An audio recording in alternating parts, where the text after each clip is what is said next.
I just want to start off by saying that if you want the answer at the end, prepare to be disappointed.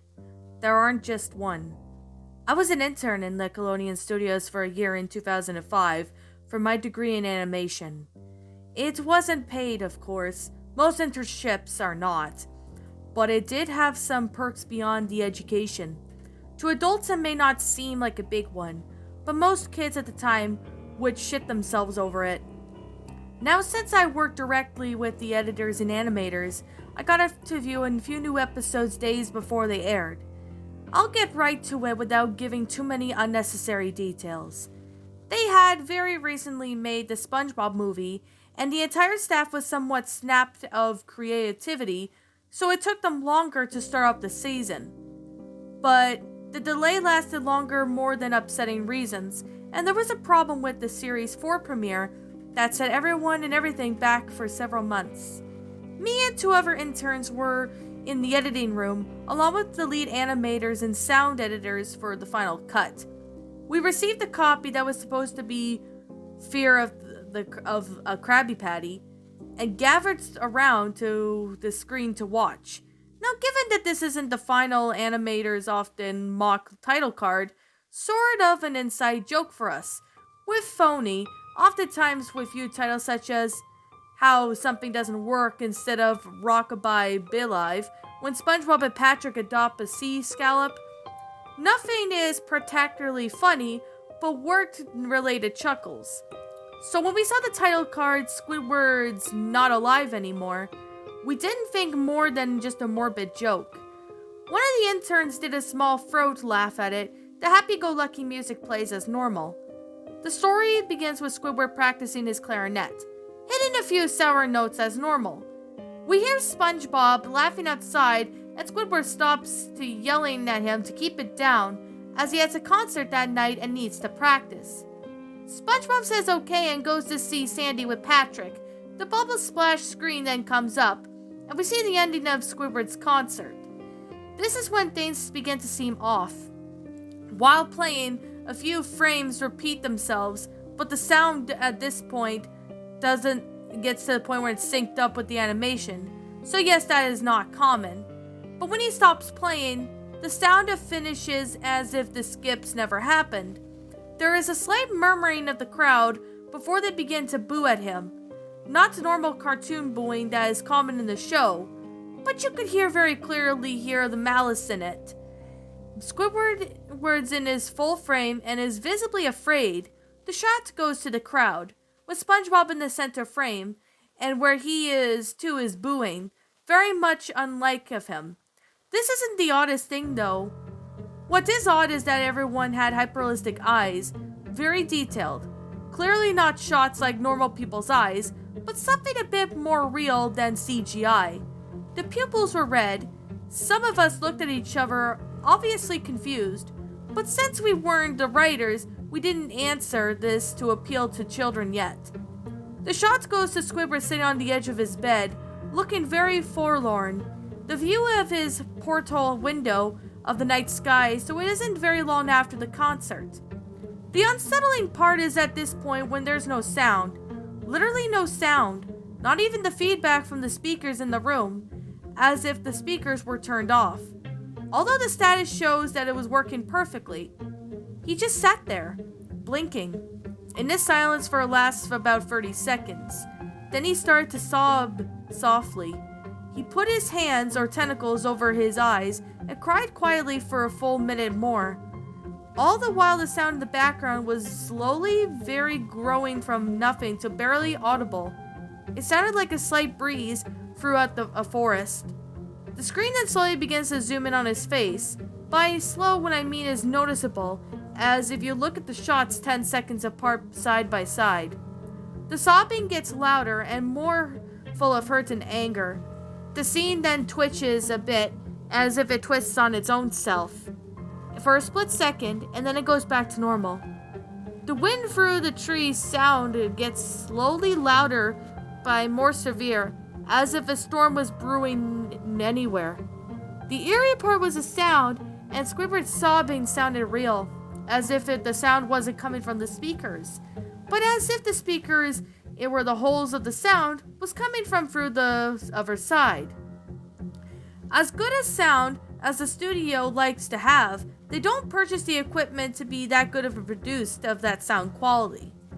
Below the sound of the wind and sobbing, very faint, something that sounded like laughing.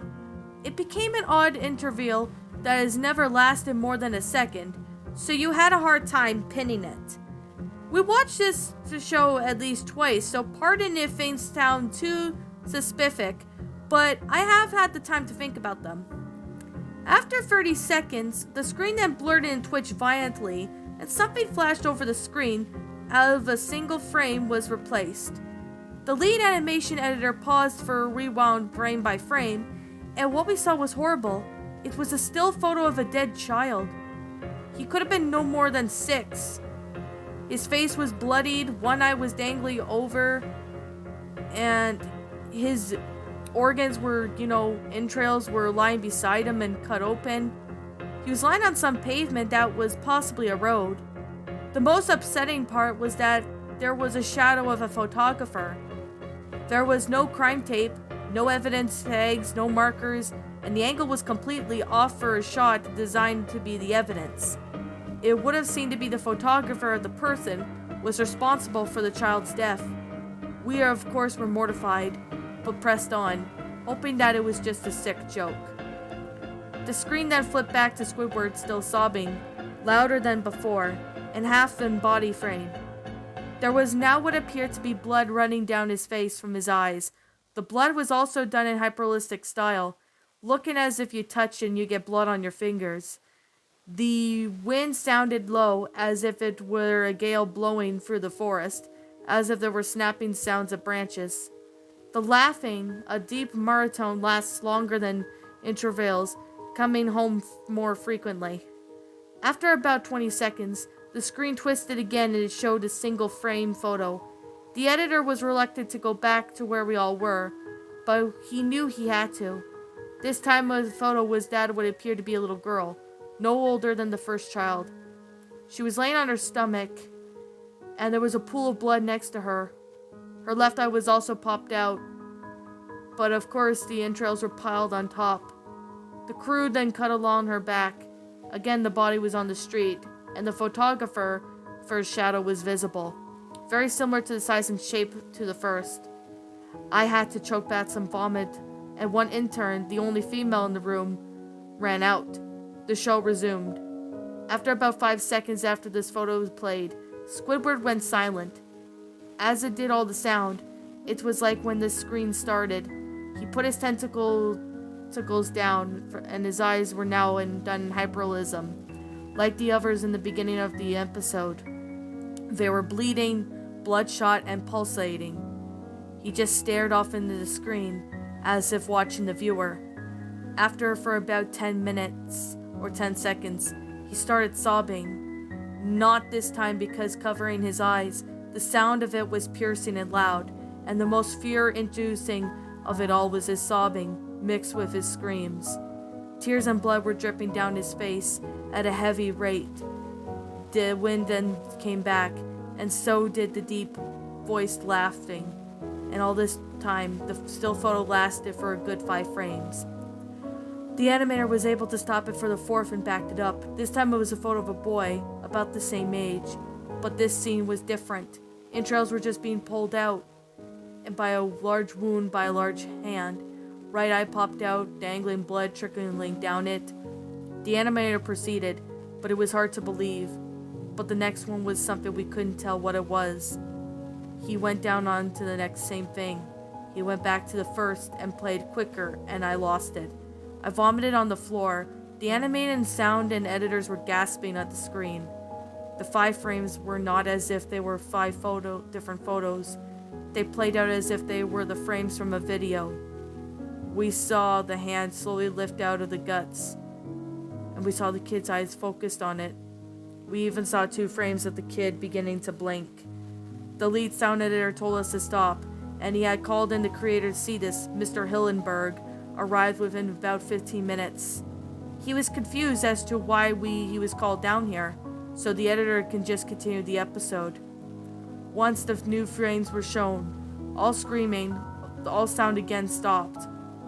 Squidward was just staring at the viewer, full frame on the face for about 30 seconds. The shot quickly panned out to what the deep voice said, "Do it!" And we all see Squidward's hands the shotgun. He immediately puts the shotgun in his mouth, and he took his own life. Realistic blood and blame matter splatters on the wall, his bed, and he flees back with force. The last 5 seconds of the episode was his body on the bed on its side, one dangling eye of what's left of his head on the floor, staring blankly at it. Then the episode ends. Mr. Hillenberg is obviously angry at this. He demands to know what the hell was going on. Most people left the room at this point, so it was just a handful of us to watch it again. Viewing the episode twice only served the imprint of the entirety of in my mind and caused horrible nightmares. I am so sorry I stayed. My only theory is that I could think of was the file was edited by someone in the chain from the drawing studio to here. The CTO was then called in to analyze of what had happened. The analysis of the file did show that it was edited over by some new material. However, the timestamp of it was merely 24 seconds before we began viewing it. All equipment involved was examined for forging software and hardware as well as glitches, as if all the timestamp may have glitched and showed off the wrong time.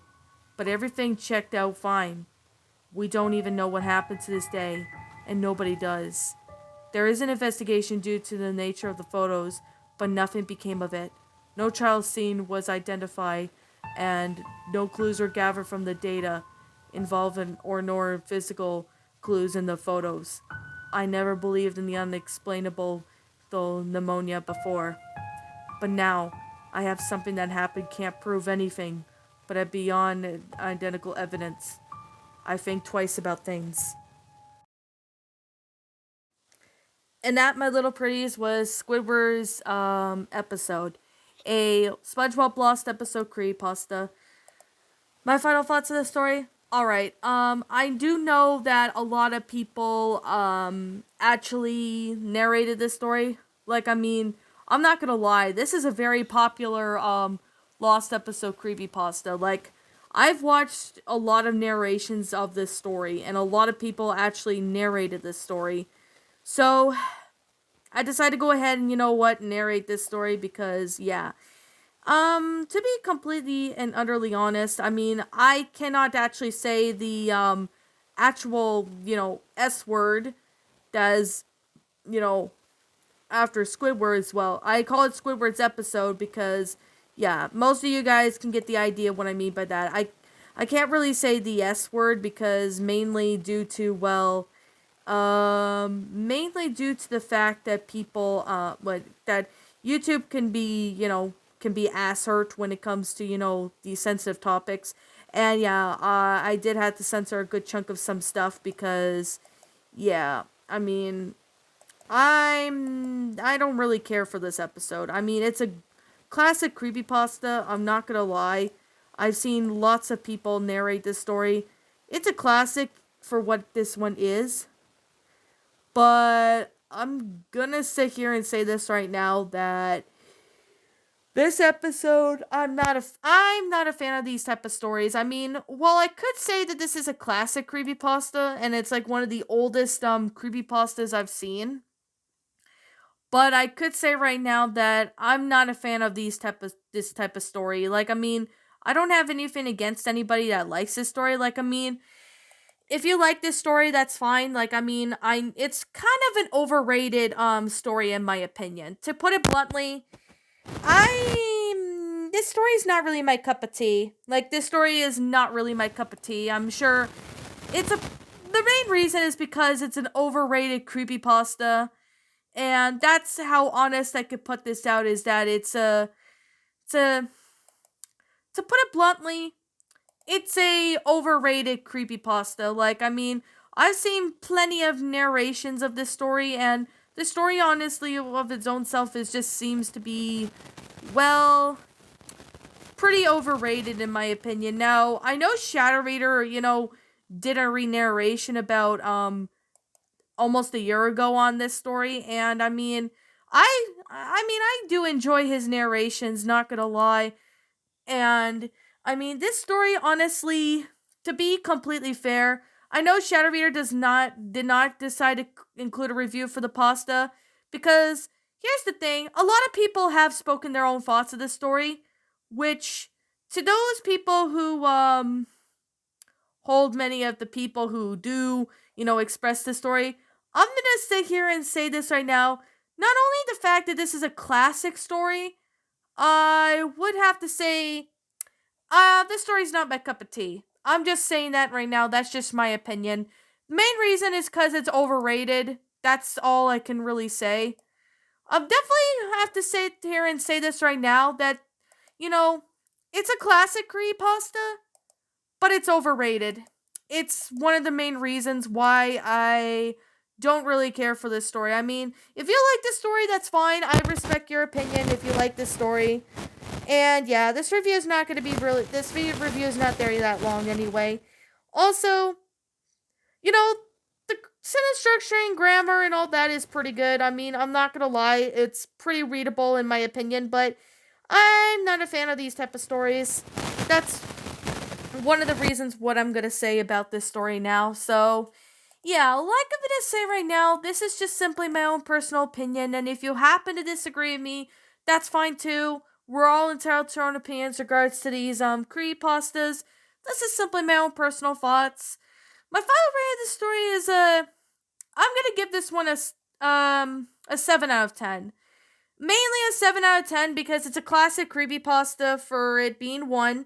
Second, the one of them being like the grammar and all that was pretty good and all that. And this was actually the one of the famous and popular lost episode creepypastas that obviously did that obviously was scary at the time. I mean, well, it still is, but in my opinion, it's not my cup of tea. I mean, I'm not a fan of this story. And one of the negatives I have to say about this story is that it's overrated. And I don't know who the original author of this story, because I can't seem to find out who the original author of this story is, so I'm gonna state as that this story was written by Anonymous for now. If I ever find out who the original author of this story is, I'll be sure to sit there and give him or her proper credit. But as of now, I'm just gonna say that this story was written by Anonymous for now, until I find out who the original author of this story is. So, with that being the case, that being said, what did you guys think about this creepypasta? Did you enjoy it? Did you not? Also, what we have done personally to help make this story a lot better, feel free to leave me know what your thoughts are down in the comments below. I'm the Queen of Lions. Thank you so much for watching today's episode. If you're brand new here to this channel, be sure to like, comment, and subscribe because I make brand new videos every single day. Don't forget to ring the notification bell to when I upload so that way you guys will not miss an upload. And as always, please roll the outro because I'm out.